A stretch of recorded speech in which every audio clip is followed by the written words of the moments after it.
16 number তোমাদের থাকছে এবং এই যে 16টি প্রশ্নের উত্তর এবং এই যে উপবিভাগ তোমরা দেখতে পাচ্ছ 2.1 উপবিভাগ একটি বাক্যে উত্তর দাও থাকবে। উপবিভাগ 2.2 ঠিক বা ভুল নির্ণয় করো। উপবিভাগ 2.3 ক স্তম্ভের সঙ্গে খ স্তম্ভ মেলাও। উপবিভাগ 2.4 প্রদত্ত ভারতবর্ষের রেখা মানচিত্রে নিম্নলিখিত স্থানগুলির চিহ্নিত ও নামাঙ্কিত করো এবং উপবিভাগ 2.5 হল নিম্নলিখিত বিবৃতিগুলির সঙ্গে সঠিক বাক্যটি নির্বাচন করো। এর মানে হলো তোমাদের একটি বিবৃতি দেওয়া হবে এবং তার পরিপ্রেক্ষিতে 3টি ব্যাখ্যা দেওয়া হবে। এর মধ্যে কোন ব্যাখ্যাটি সঠিক সেটি তোমাদের লিখতে হবে। এবারে তোমাদের যে উপবিভাগ রয়েছে 5খানা, সেই 5টি উপবিভাগের মধ্যে প্রতিটিতে 4টি করে মোট 20টা প্রশ্ন থাকবে। কিন্তু এখানে দেওয়া রয়েছে প্রতিটি উপবিভাগ থেকে অন্তত একটি করে প্রশ্নের উত্তর দিতে হবে।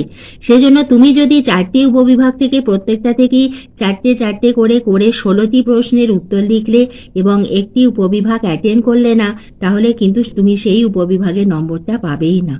সেজন্য তোমাকে প্রতিটি উপবিভাগ থেকে অন্তত একটি উত্তর করতেই হবে। তুমি উপবিভাগে একটি বাক্যে উত্তর দাও, এখান থেকে 4টে লিখতে পারো। পরের উপবিভাগ ঠিক বা ভুল, এটা যদি তোমার সঠিক মনে হয় এখান থেকে 4টে করলে তাহলে আমাদের 8টা হলো। পরের উপবিভাগ থেকে তোমাকে 3টে করলে, তারপরে তোমাদের মানচিত্র থেকেও তুমি 2-3টে করে করতে পারো এবং বিবৃতি থেকে করলে। এইভাবে ভাগ করে কিন্তু প্রতিটি উপবিভাগ থেকে তোমার অন্তত একটি উত্তর যেন থাকে। এসো এসএকিউ থেকে আমাদের কোন অধ্যায় থেকে কয়টি করে প্রশ্ন থাকবে। প্রথম অধ্যায় থেকে 2টি, দ্বিতীয় অধ্যায় থেকে 3টি, তৃতীয় অধ্যায় থেকে 3টি, চতুর্থ অধ্যায় থেকে 3টি, পঞ্চম অধ্যায় থেকে 2টি, ষষ্ঠ অধ্যায় থেকে 3টি, সপ্তম অধ্যায় থেকে 3টি এবং অষ্টম অধ্যায় থেকে 1টি। অর্থাৎ আমরা এমসিকিউ এবং এসএকিউ এর যে অধ্যায় ভিত্তিক ভাগগুলো দেখলাম সেই থেকে আমরা বুঝতে পারছি যে আমাদের প্রতিটি অধ্যায়কেই কিন্তু সমান গুরুত্ব দিতে হবে এমসিকিউ এবং এসএকিউতে। আমি তোমাদের বলতে পারবো না প্রথম অধ্যায়টা ভালো করে করো, দ্বিতীয় অধ্যায় ভালো করে করো।